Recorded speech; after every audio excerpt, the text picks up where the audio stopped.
नमस्कार। आप देख रहे हैं point of view news, Bharat का अपना नज़रिया। आज की ये जो प्रेस कॉन्फ्रेंस थी हमारी, इसका मकसद ये था कि अभी जहांगीरपुर में जो दंगा हुआ है, वो दंगा एक सुनियोजित तरीके से वो वहाँ सामने लाया गया और उसमें जो कार्रवाई हो रही थी वो एक तरफ़ा हो रही थी और यहाँ तक कि न्यायपालिका का भी ध्यान न देते हुए सरकारें जो है सीधे तौर पर न्यायपालिका का काम अपने हाथों में ले रही हैं। भारत के संविधान की धज्जियाँ उड़ रही हैं। इसके विपरीत में आज ये प्रेस कॉन्फ्रेंस की गई थी। तो इस दंगों के लिए जिम्मेदार किसे मानते हैं, कि सरकार को या फिर जनता जो है उसको? हमारा मानना ये है कि आरएसएस द्वारा ये प्रायोजित ये सारा प्रोग्राम है और वही लोग आज सरकार में हैं।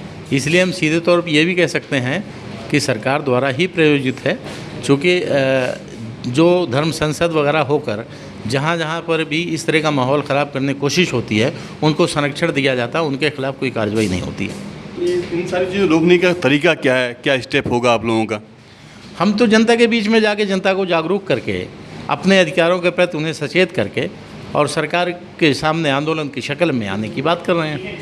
जैसे कि प्रेस कॉन्फ्रेंस में आपने कहा कि आपको भी जिम्मेदार मानते हैं। जहांगीरपुर में जो हुआ उस प्रोटेस्ट से पहले आपने प्रोटेस्ट किया था, उसी दिन किया था, तो क्या लगता है आप उसकी अपनी सफाई में क्या कहेंगे? क्या देखिए, हम तो हक की आवाज़ को बुलंद कर रहे हैं, लेकिन जाहिर सी बात है जिनकी ये शरारतें हैं उन्हें तो तकलीफ़ होगी। तो आरएसएस के लोगों के हम खिलाफ मुंह खोल रहे हैं, तो आरएसएस की अगर हुकूमत है तो वो सीधे तौर पे हमें निशाना बना सकती है, कोई दिक्कत वाली बात नहीं, मुमकिन है। तो आप मतलब जहांगीरपुर वालों के लिए जो खास करके मुतासरीन हैं उनके लिए आपका स्टेप क्या होगा, आपका तरीका क्या होगा? उनके लिए अभी जैसे आप देखें, कानूनी मदद के लिए अभी जमीयत उलमा हिंद ने जाकर डिमोलिशन को रोका है। हम लोग भी वहाँ जाकर उनके हालात को देखकर जो संभव मदद होगी, जो वो ज़रूरत समझेंगे, वो हम लोग करने का काम करेंगे। कानूनी मदद कहाँ तक कम? कानूनी मदद तो अब शायद कई लोगों ने, कई तंजीमों ने भी ऐलान किया है, पीएफआई ने भी किया है, जमीयत उलमा हिंद ने भी किया है, एसडीपीआई का। हम भी अगर ज़रूरत होगी तो हम भी कानूनी मदद भी करेंगे और अगर उनको मकान वगैरह जैसे उनके मकानों को तोड़ा गया है तो हम आवाम के बीच में जाकर उनकी मदद का भी लिए भी काम करेंगे। देखिए, देश में जो है सबका राइट है और जिस तरीके से अभी कुछ दिनों से इस तरह के हालात पूरे मुल्क के बनाए जा रहे हैं और जानबूझकर बनाए जा रहे हैं और पर्टिकुलर एक ही कम्युनिटी को इसमें टारगेट किया जाता है, ये बहुत ही अफसोस की बात है। और इसको जो है जो दंगा, देखिए फसाद तो फसाद होता है, चाहे वो कहीं भी हो, किसी जगह हो और किसी के साथ हो।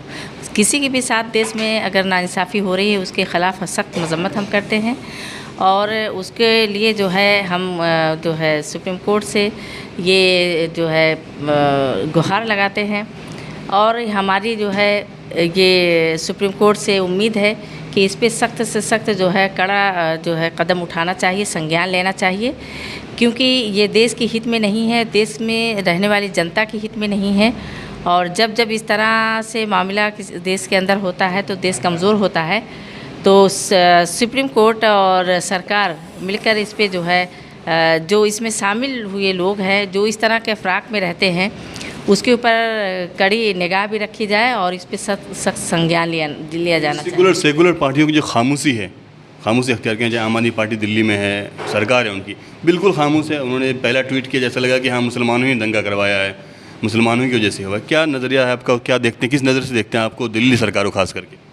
देखिए, इसमें जो है दूसरे अल्फाज में अगर कहा जाए तो वो सभी लोग शामिल हैं इसमें, क्योंकि 1 बजे से और फिर उसके बाद 4 बजे और 6 बजे बाकायदा इसका जो है इम्प्लीमेंट किया जाता है फसाद के शक्ल में और उकसाने के लिए, दूसरों को परेशान करने के लिए जो है नंगी तलवारें फहराई जाती हैं, तमंचे के साथ, अद्दे कट्टे के साथ वहाँ पहुँच करके पत्थरबाजी करते हैं और डिफेंस के लिए, क्योंकि वो इफ्तार का टाइम था और उस वक्त डिफेंस में जो लोग अपना आए और अपने बचाव के लिए खड़े हुए तो उनको ही मुल्ज़िम इल्ज़ाम ठहरा करके उनको जेल की सलाखों के पीछे आज डाल दिया गया है। कहा गया है कि पहले पथराव जो किया गया वो मुसलमानों से पहले तरफ से हुआ है।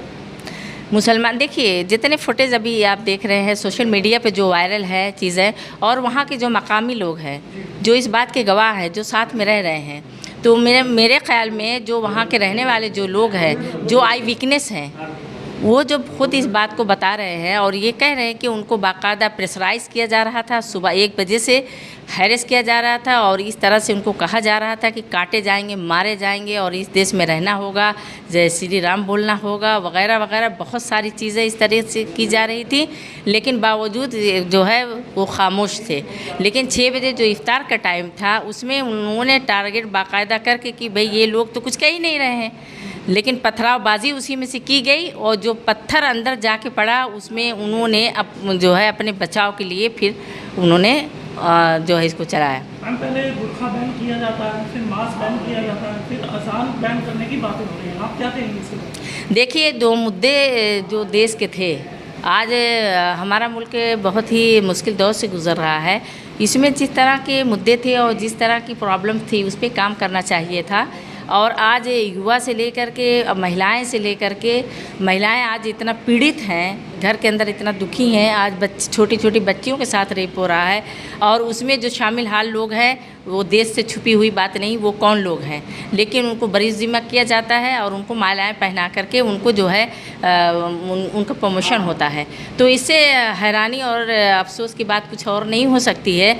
अज़ान तो देखिए, इस्लामी फोबिया बना करके इस्लाम को और इस्लाम के मानने वालों को कुछ दिनों से जिस तरीके से टारगेट किया जा रहा है, ये जाहिर सी बात है कि जो है वो नहीं चाह रहे हैं कि भाई हमसे कोई सवाल करे।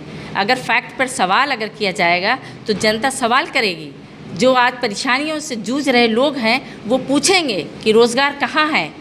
जीडीपी आज ग्राउंड लेवल पर पहुंच चुकी है और उसके अलावा एजुकेशन, जो आज 2 साल से बच्चे जो है परेशान हैं, भटक रहे हैं और उनके पास, उनके पेरेंट्स के पास कोई रोज़गार नहीं है और युवा ख़ास तौर से जो परेशान हैं, अपनी संघर्ष कर रहे हैं, उनके सर पर ना तो किसी का हाथ है, ना उनको ये कहने वाला कोई है कि भाई सरकार इस काम के लिए इंतज़ाम कर रही है। युवाओं को परेशान होने की ज़रूरत नहीं है। देखिए, ये मुल्क सभी का है, सबने मिलकर के इसको सींचा था अपने खून और पसीने से, लेकिन इसमें जिस तरीके की एक तरफ़ा प्लानिंग के तहत उसको मारा पीटा और सताया जा रहा है और ख़ास तौर से नौजवानों को, जो हमारे जानशीनी करने वाले नौजवान तैयार हो रहे थे और उनके कंधे मजबूत होने चाहिए थे, उनके कंधों को कमज़ोर करने की पूरी वे प्लानिंग हो रही है। युवा नहीं होगा। आज युवा सवाल करना जो है जान गया था और वो सवाल कर रहा था, लेकिन उनके खामोश करने के लिए ये सब प्लानिंग, पूरी प्लान सब हो रहा है। क्या कहना चाहेंगे आप अपने आवाम को? देखिए, इसमें परेशान होने की बिल्कुल ज़रूरत नहीं है और डरने की भी ज़रूरत नहीं है, क्योंकि जब इस तरह के हालात मुल्क के बने हैं, बनाए गए हैं, तो उसके मुतबादिल में जो है लाए अमल तैयार हुआ है और हमारी पार्टी जो डट कर सामना इस बात का कर रही है और जो हम इससे रत्ती भर पीछे नहीं हटेंगे और जो वहाँ पीड़ित हैं उसके साथ हम खड़े हैं। और इस तरह जिसको परेशान किया जा रहा है, हैरेस किया जा रहा है देश के अंदर, तमाम लोगों के साथ हम खड़े होकर उनके साना बसाना, किसी भी ज़रूरत, किसी भी मौके पर हम एनी टाइम हाजिर हैं और वहाँ पहुँच कर के हम जायज़ा भी लेंगे, क्योंकि एक जो है हमारा वफद वहाँ पहुँच चुका है और अब हम वहाँ पहुँचेंगे और जिस तरह की ज़रूरियात है, जिस तरह के लोगों को परेशानियाँ हो रही हैं, मुश्किलें हो रहे हैं, उसका सामना हम बखूबी करेंगे। और दूसरी बात उसी पे मैं कहना चाहूँगी कि मेरा सरकार से और कोर्ट से ये जो है मैं कहना चाहूँगी कि सरकार इस पे जो है निगाह करे कि जो वहाँ गरीब और बेकसूर लोगों का घर तोड़ा गया है और जो है मज़लूमों को मुजरिम बना के पेश किया गया जा रहा है, उस पर कड़ी कार्रवाई करे और सख्त संज्ञान ले और जो उनका नुकसान हुआ है उसकी भरपाई जल्दी से जल्दी होनी चाहिए। जहांगीरपुरी में जो हुआ, इसके लिए आप जिम्मेदार किसको मानते हैं, किस पार्टी को? देखिए, ये जो जहांगीरपुरी में हुआ, आपके माध्यम से सबसे पहले तो मैं ये जानना चाहूँगा कि ये परमिशन जो है रैली की, जो ये शोभा यात्रा की जो परमिशन थी, परमिशन आपने दी, ठीक है, ये जो हथियार उसमें घुमाए गए, तलवारें, बर्छे, कट्टे, खंजर, वो किसने दी परमिशन? उसकी परमिशन किसने दी? वो चीज़ आप लोग, आपके माध्यम से मैं गवर्नमेंट से पूछना चाहूँगा कि वो क्या हो, किसने उनके खिलाफ़ क्यों कार्रवाई नहीं हो रही? हिंदुस्तान के अंदर जितनी भी रैलियाँ निकली हैं सभी में तलवारें घुमाई गई हैं। भाई, ये कौन से धर्म का हिस्सा है जो आप तलवारें निकाल कर, आप घुमा कर आप ये बता रहे हैं कि भाई आप शोभा यात्रा निकाल रहे हैं? ये कौन से धर्म का हिस्सा है? मुझे ये इस चीज़ के ज़रा मैं भी जानकारी लेना चाहूँगा। और दूसरी बात, जो हथियार रखने की बात कर रहा है, आप उसके सर पे सारा झगड़ा बन रहे हैं। जैसे अंसार की बात अभी हमारे एक साहब ने की थी कि भाई वो अंसार ने एक 16 साल के बच्चे को पकड़ा, उसके पास से खंजर निकला, उसे समझाया बेटा आप क्या कर रहे हैं, ये सब झगड़ा क्यों कर रहे हैं, लेकिन उसके बाद भी उन्हें आप देख रहे हैं उन पर रासुका लगाने की बात चल रही है या रासुका लगा दी गई है।